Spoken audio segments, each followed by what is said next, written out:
You are listening. You are listening. You're listening to Not Elsewhere. Not Elsewhere. Elsewhere Classified. All right, everybody, welcome to the Not Elsewhere Classified podcast. I'm your host, Brian Kui from medicalcodinggeek.com. If you are listening to this podcast for the first time, welcome. Over 70% of our listeners listen to this podcast with their Apple iPhone.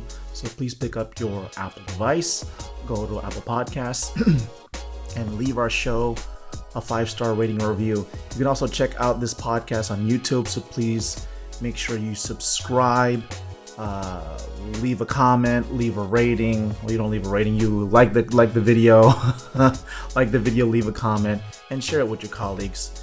It definitely helps us out. You could check out Medical Coding Geek and Not Also Classified on social media, including Facebook and Instagram.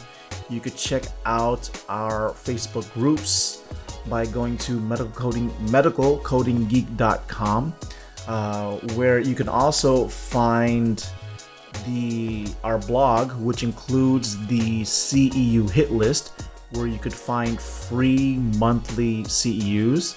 Again, I recently released the November list, and it looks very much it has a lot of CEUs.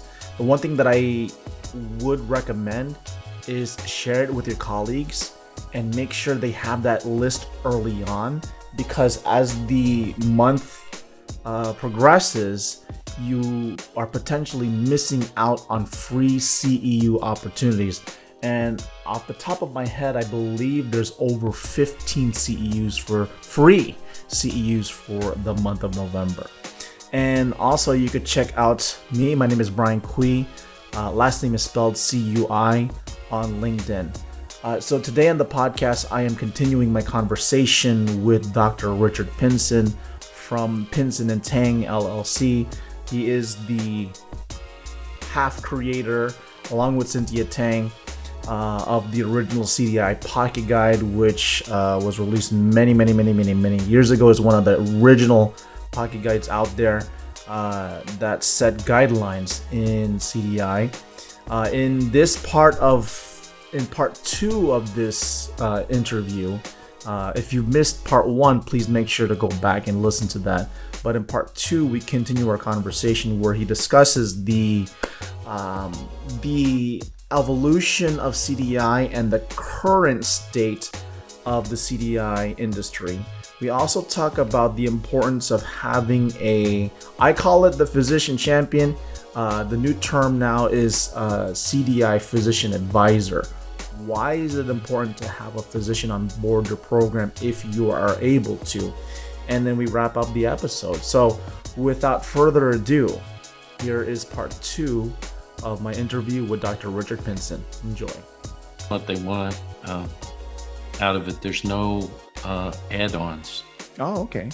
There's no add-ons, and we can include so much more, and it allows for like external links, internal hyperlinks, external links. Oh, okay. If you want to see a reference, you can go straight to it. If you want to see the Sepsis 2 original publication, the Sepsis 3 publication, you just click on the link. That's interesting. From our references. So. Oh, that's interesting. Yeah, make the information very streamlined. Yeah, and it's really, I think that's where we're all headed.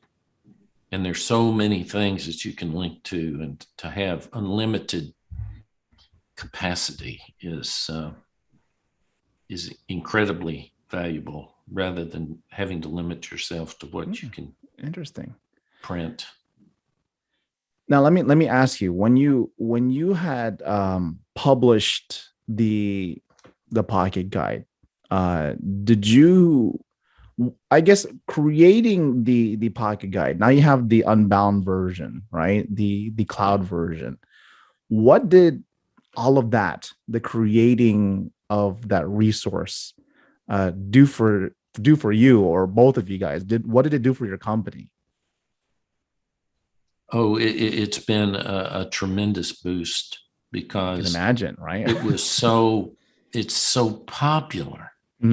So we're really a household name in There the you go. CDI community. It's almost like we're a brand name. And the CDI Pocket Guide and Pinson and Tang are considered very authoritative. We're not official, but outside official guidelines, we're probably the only and most authoritative source for CDI excellence. Yeah, because you have some creds. I mean, you have Yeah. you have credibility because you guys were the first one to, when I heard Pocket Guide, I'm like, well, there's a Pocket Guide? The Really? first Where can and I get only. it? Yeah, where can I get it? And then I look at somebody gave it to me. I'm like, man, who wrote this? And it's like, oh, Dr. Pinson and Cynthia Tang. I'm like, oh, I'm interested. And so, even before I started this podcast, I'm like, man, what made them want to create this? Because it's like when you I guess are positioned in a certain time in a certain industry, Right. I guess, you say it gave you a boost. Did you ever think it would boost you that exponentially? I mean, We never thought it would sell as many copies as it had. The growth was really fantastic. The sales increased about 20% every holy year. moly. Wow. And I think in our last year with Actus, it may have sold 7,000 copies. There've probably been 40,000 copies of this thing Wow. sold over the years. Now, I'm sure you guys attend conferences, right? Well, when we used to, in person. Right. Did anybody ever bring you the Pocket Guide and say, can you guys autograph it for us? Yeah, I knew what you were going to ask. Knew it because that happens so many times. That people would come, they want their photograph taken with us as if we were some kind of celebrities. There you go. That's where I was going. And the hold up the Pocket Guide, please, with so all of the folks back home will be able to see that we met you, and we want to take it home and get it. We want it autographed. One lady didn't have her Pocket Guide with her. Oh. She asked us to autograph a sticky note so that she could take it home and paste and then put it in the book. Paste it in the Pocket Guide. So that's funny. All those things have just been so exciting. And it just tells us that we really are making a difference in the professional lives of all these people. Yeah. And if they love it so much, it means it really is meaningful in their work. Mm-hmm. And it's meaningful in their knowledge base and the feeling about their own professionalism. Right. So that's what education is all about. And that's what really makes a big difference to us. I mean, it's great that we sell a lot, that it's a financial success, but boy, that really makes a difference to know that we're affecting so many people's lives. I agree. Yeah, I Making agree. it better. Now, I'm sure, I mean, it is successful, but I'm sure there were challenges in creating the resource. Were there any challenges that you could speak of in when you created this Pocket Guide? Yes, I think it did sort of flow kind of naturally from what we were already teaching. Mm-hmm. In our consulting work. We had slide decks. We kind of knew what the important things were. We wanted people to know in our consulting and setting up or improving the performance of CDI programs. Mm-hmm. So it flowed from there. But the real challenge was taking those things and then making sure that everything, how can I say it, that everything matched up. Okay. That, what's the best way to present this content? There you go. Mm-hmm. For the learner. and they went through several variations in the early years, and we added a lot of content. The initial content was maybe 15 or 16 clinical topics. Guidelines were shorter back then, and then we've had all this growth and all kinds of new things coming along, like pay for performance and quality measures, and all that stuff had to be added.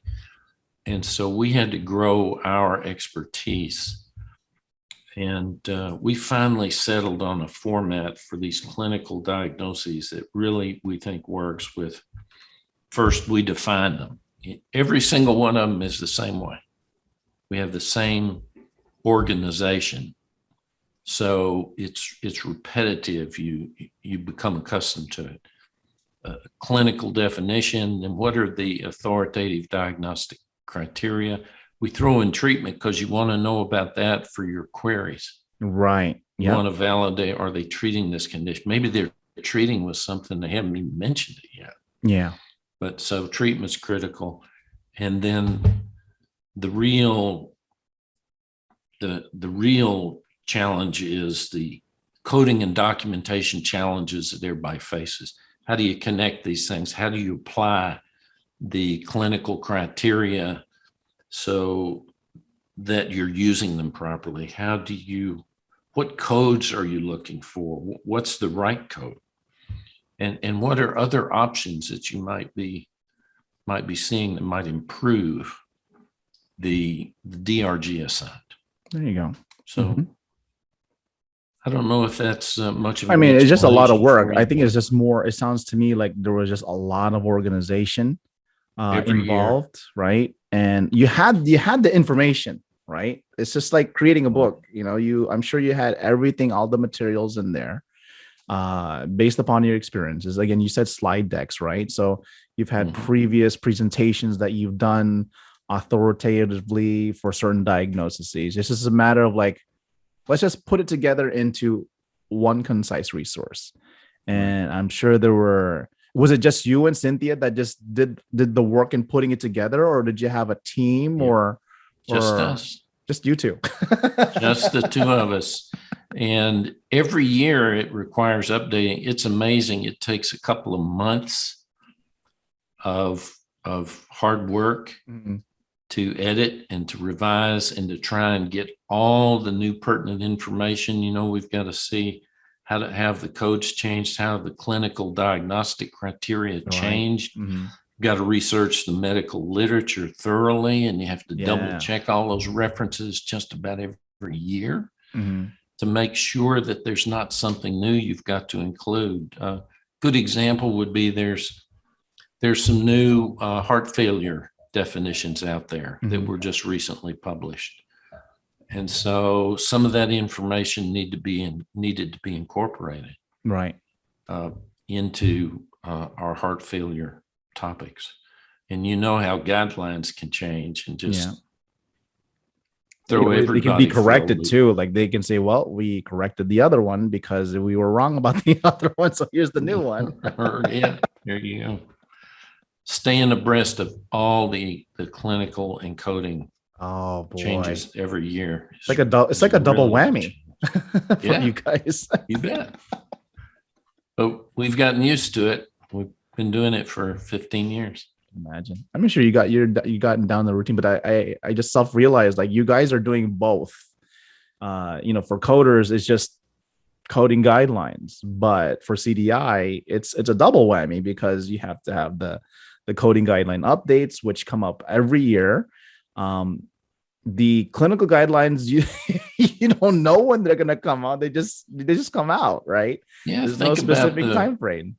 Think about the recent change from sepsis 2 to sepsis 3 definitions, and to go back to the electronic version, that is updated in real time. Yeah. So whenever the COVID hit and the COVID codes and descriptions came out, you don't have to wait for a whole year for the print to come out. Because it used to be a B code. Now it's a U code. view codes. Yeah. And then Yeah. so all that was immediately, updated in the electronic version. You don't have to wait for a print copy. That's interesting. That's another powerful tool. Is it's real time. It's up to date every day, every week, every month. Yeah. Now, how did these webinars come about? So I connected with you because of the webinars, because people were asking me, can you find me free CDI webinars? Because again, the way the market is with CDI, it's very niche, right? It's very niche. It's high in demand, and people don't really want to pay. They just they need something to help maintain their credentials. And so I had found your webinars, and I'm like, great, I can add it to my list and share it with everybody. So you guys do these webinars monthly? Like, how did that all get started on top of the Pocket Guide, or did it come off of the Pocket Guide?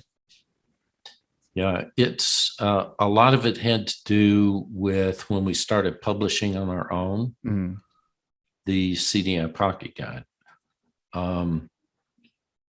We felt that there was a need for a lot of this education out there, and the cost of it was prohibitive. We felt like we had the content already from the CDI Pocket Guide. We're asked frequently to do seminars or webinars for AHIMA chapters and for ACTIS chapters. And so this helps us build a library of webinars that we can use over and over again, that we can use for those chapters if they want it. We can update annually for new ones. That's kind of what we're doing. Okay. But it also helps us tremendously in marketing our CDI Pocket Guide, because it shows the kind of content we have and the expertise that we have. Right. And we wanted to build our email lists to keep people informed. And we said, what better way to do it than, to give people what they want for free that they can't get, and they have to pay exorbitant prices for to get it. So all of those things combined in our mind to say, this is what we want to do, and we want to do it monthly. That's nice. I actually am impressed because, you see, I was going to ask, why don't you guys create a podcast? But I think this monthly webinar thing fits the bill, right? Because you give away, you're providing yourselves, you and Cynthia, right?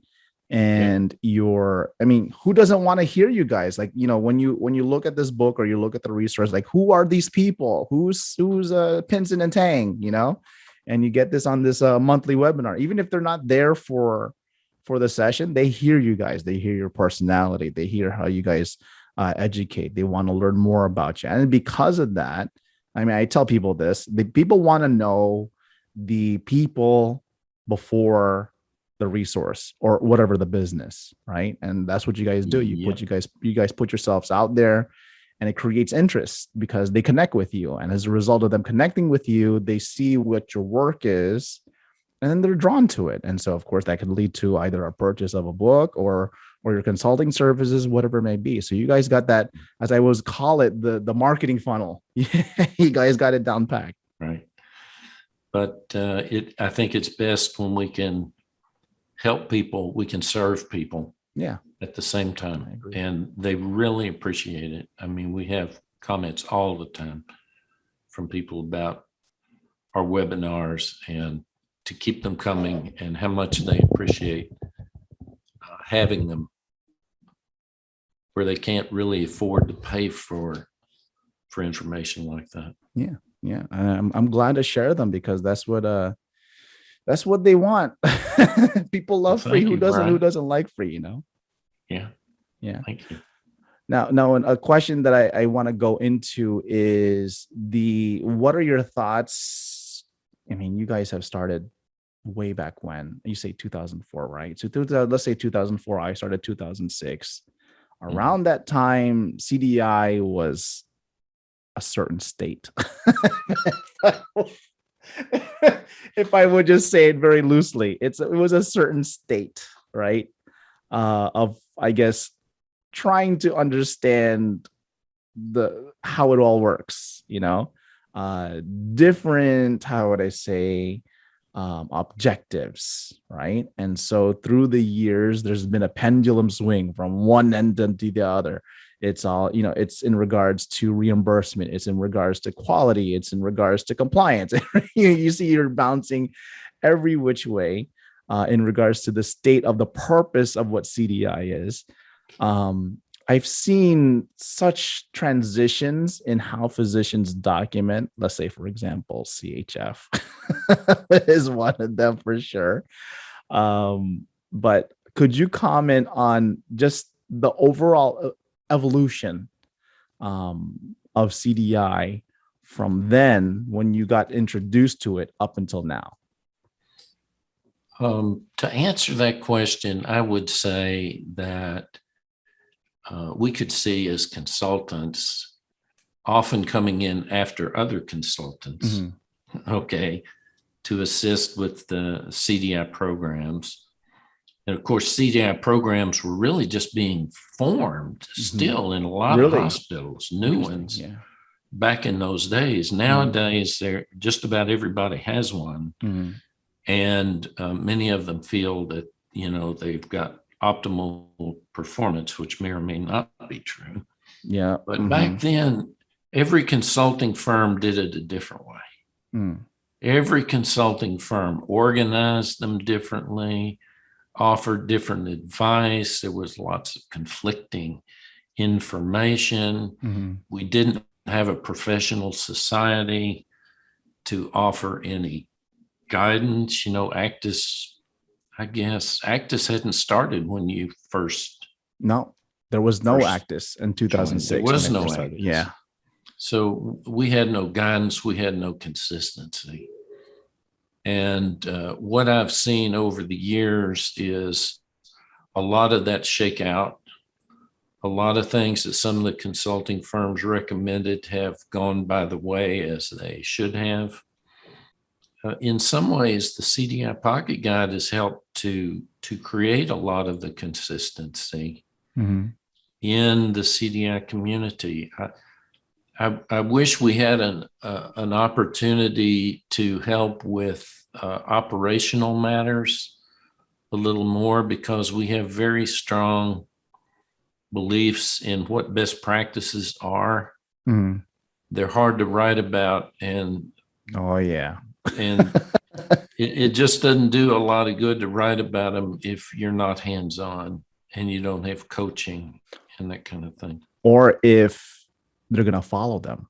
That's another thing to consider. You could lay out all your, I guess, operational guidelines, and, there could be conflicting with the organization, and so you may have a stray away from that. So it's just, when I think of, trying to get into dealing with operations, you have to deal with managers, you have to deal with directors, you have to deal with a C-suite, and all of that can get very, how would I say, political in the end. So it's like, who's right, who's wrong, that type of situation. Hey everybody, if you are enjoying the podcast so far, please consider liking this video and also subscribing to the Not Elsewhere Classified podcast YouTube channel so you can be notified for future videos. Also, please check out the Medical Coding Geek YouTube channel, where I also post videos on the medical coding, CDI, and HIM community. Also, check out medicalcodinggeek.com, where we offer a lot of services, including our Facebook groups. You can go to medicalcodinggeek.com/services. Check out our Facebook groups, including Medical Coding Geeks, the RHIT and RHIA exam support group, the CDI network. We have a marketplace where you can sell and buy your books We also have the CEU hit list. If you're interested in free CEUs, I release a monthly list of free CEUs that I find on the internet. Also, you could follow us on social media. Not Also Classified. Everything is at NEC Podcast. For Medical Coding Geek, it's at MED Coding Geek. You could find us on Facebook, Instagram, and we are also on TikTok. If you are listening to this episode, please make sure to subscribe and rate our show on Apple Podcasts. All the ratings and the reviews help our show get noticed. Also, I wanted to take a moment to promote our partners.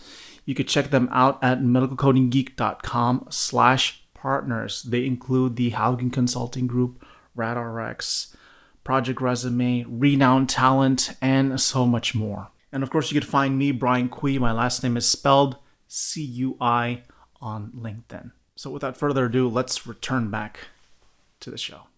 There are a lot of interests that sometimes are at odds. There you go. Good way of thinking. Sometimes at odds inside the institution. And we've seen that even if the institution agrees, even if there's a consensus on here's how we're going to do it, you lay it all out, you put it in writing, there still seems to be some drift off course. Yeah. If it's not reassessed by somebody on the outside, preferably the people that you agreed to work with the first time. And I think maybe, that's probably one of the biggest challenges. If you want to know what one of the biggest challenges today is in CDI, I think it's that a lot of the programs are not getting the reassessment, the rejuvenation, the guidance to keep them on course. Yeah. And a lot of times the managers think, oh, we've done everything. Now we've got the optimal process. And there's drift. Yeah. And they may not be aware of it. They're not on their toes. Yeah. And there's a lot of, you got it, on their toes. That's a good expression.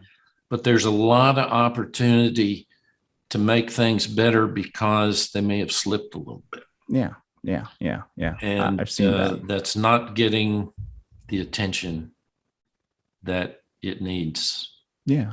I think the word is consistency. And I've heard of some programs where, they reach a certain state, or a certain amount of tenure, if that's what you want to say, right? They've reached that certain point, and then they're like, okay, we have this program for, over 10 years. We're good. And what we've done so far for the past 10 years has done wonders, right? And so what you'll see in their quality reporting is 100%, right? And so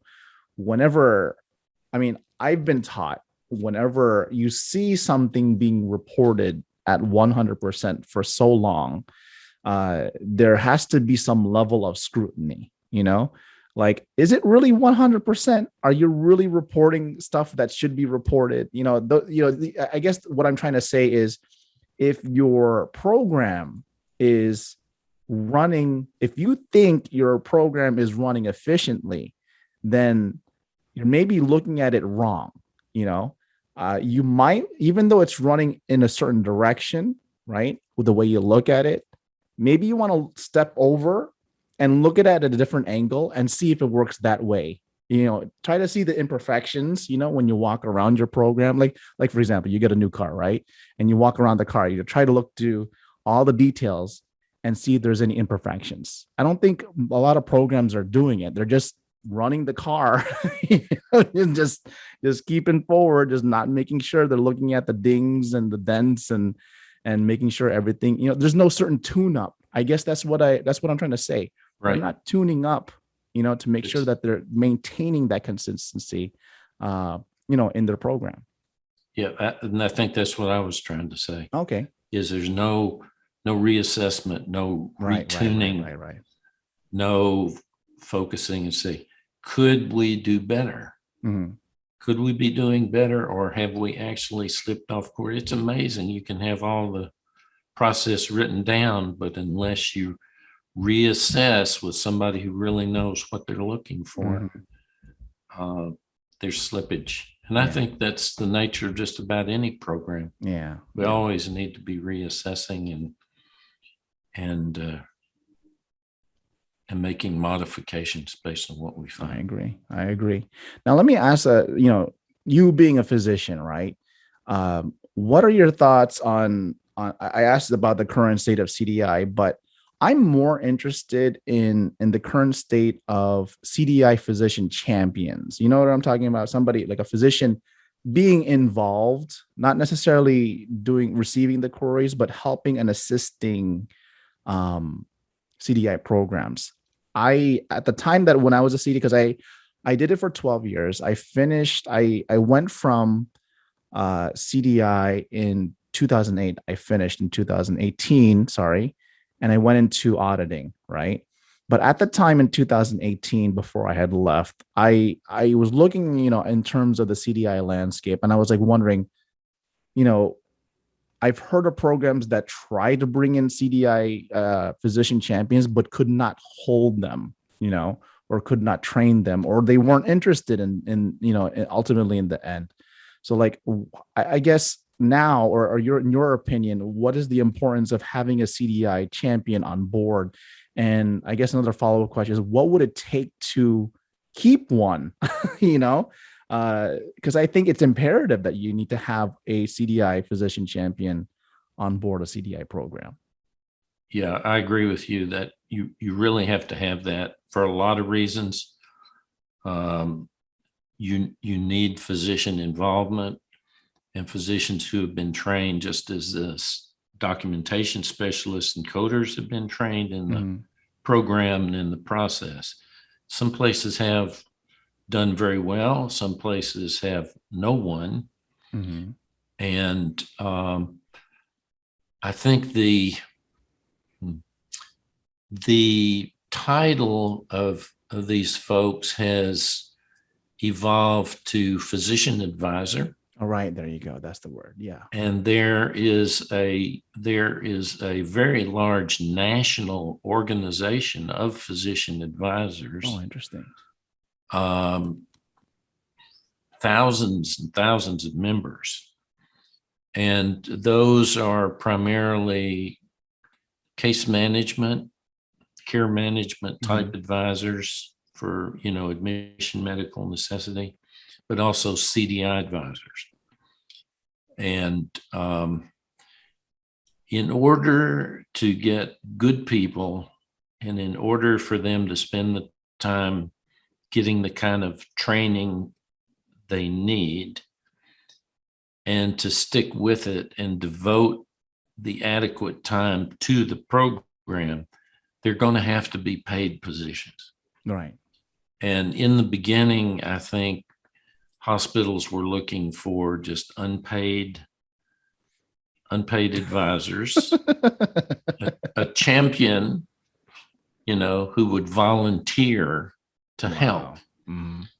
But in some hospitals, physician advisors have become a full-time position. Yeah.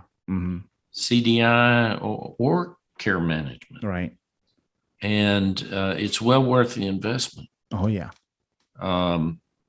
It pays dividends. And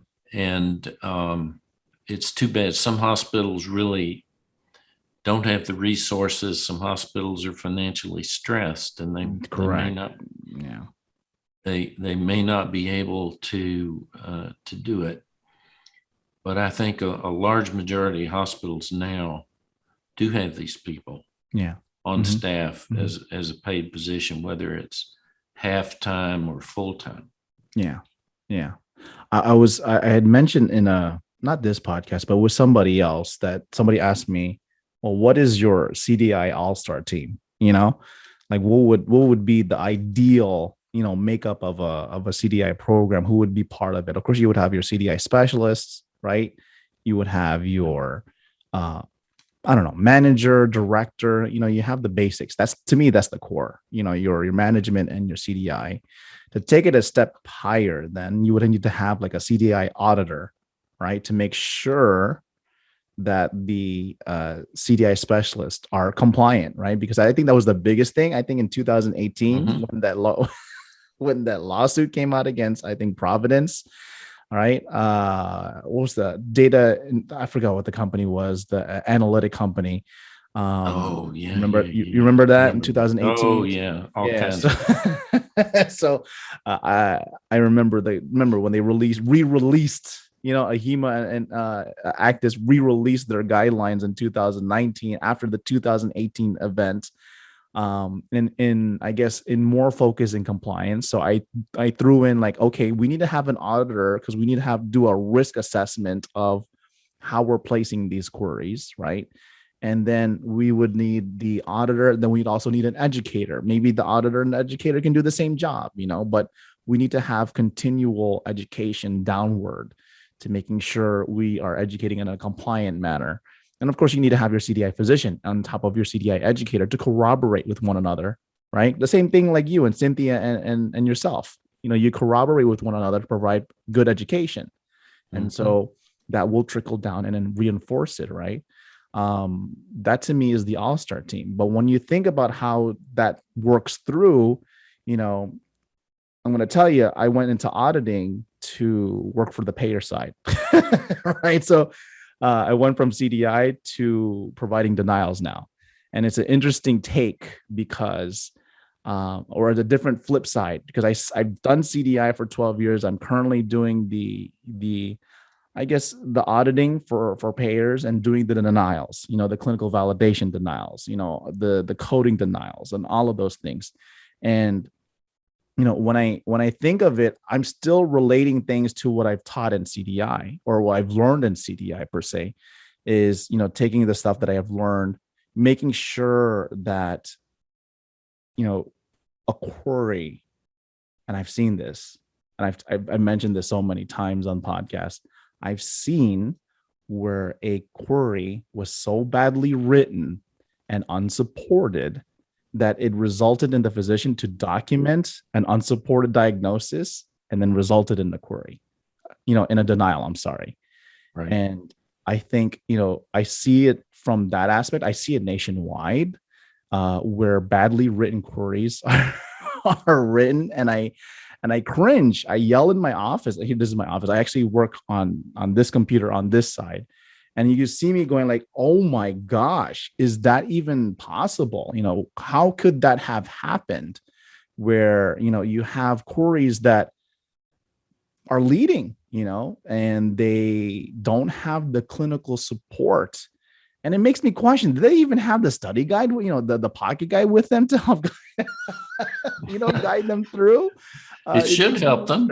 So those are things that I've seen on the other side. You're bringing up something that's very important to Cynthia and I. Yeah. And sometimes we feel, like we're the only people out there speaking. Maybe we're speaking to, a deaf audience,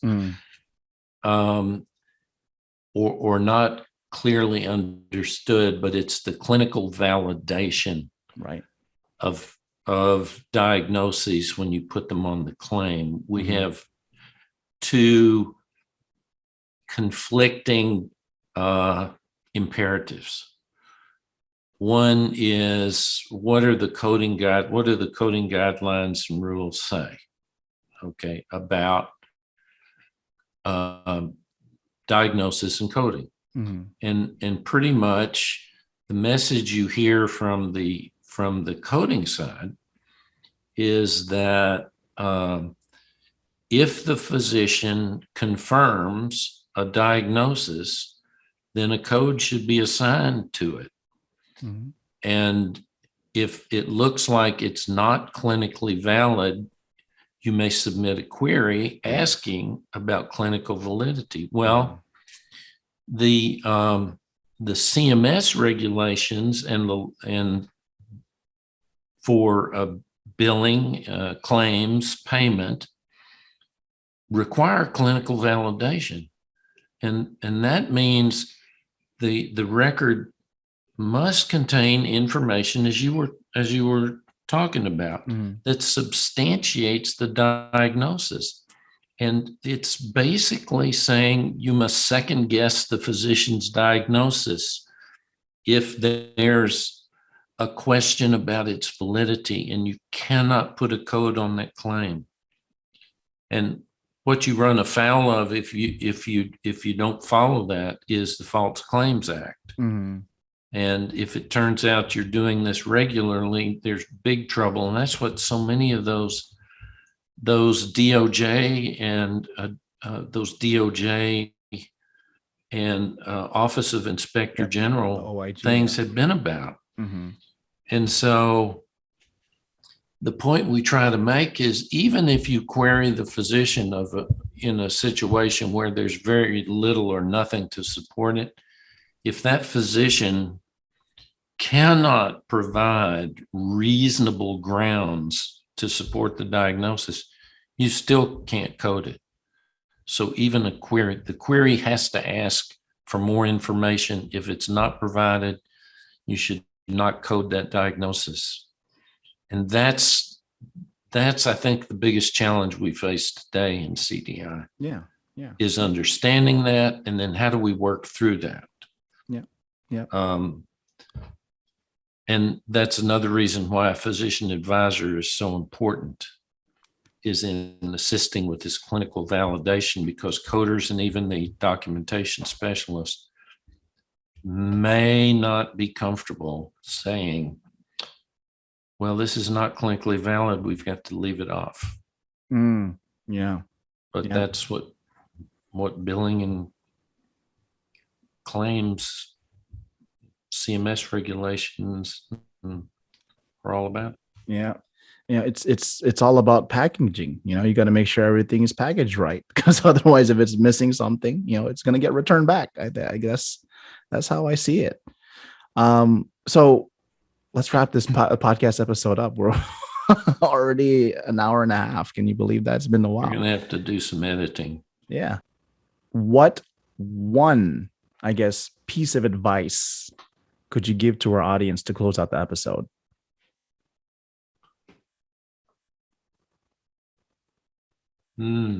One piece of advice. I used to, the funny thing is I used to ask, what best words of advice could you give? But then people tend to just kind of go on giving a whole bunch of advice. And so I recently changed it. I'm like, okay, let me make it just one piece of advice. You just give me just one, because, people will give all their advice in the last shot. I said, let me just change it. Let me just one. Just give me just one, because I know I think it's very important to just to pick one. That's two. I guess the way I could rephrase this question, at the time that you are in now, right, in the current situation, whatever your time, whatever, what one piece of advice that has been helpful to you lately that can close out this episode? Well, I have a selfish piece of advice, sure, a self-serving piece of advice, which would be for everyone to make sure they have our CDI Pocket Guide to keep them up to date, and even better, the unbound electronic version. That would be the self-serving piece of advice. I think the other best piece of advice that I can give to anyone involved in CDI is to keep learning. Keep your intellectual curiosity. Don't rest on your current knowledge laurels. Keep going, stay involved, and if that happens to be involve the CDI Pocket Guide, fine. But there are many other ways to maintain your intellectual curiosity and keep learning. Don't stop. So there you have it. That completes my interview with Dr. Richard Pinson. Dr. Pinson, thank you for being on the podcast. It was a pleasure to speak with you. You could check out Dr. Richard Pinson on LinkedIn. You could check out his company website, pinsonandtang.com, and also check out the original CDI Pocket Guide. They are, I believe they're doing pre-orders for the 2022 version. Both the book and also the Unbound, the electronic version or digital version. You can find that by going to CDIPocketGuide.com. Again, the websites are pinsonandtang.com and CDIPocketGuide.com. medicalcodinggeek.com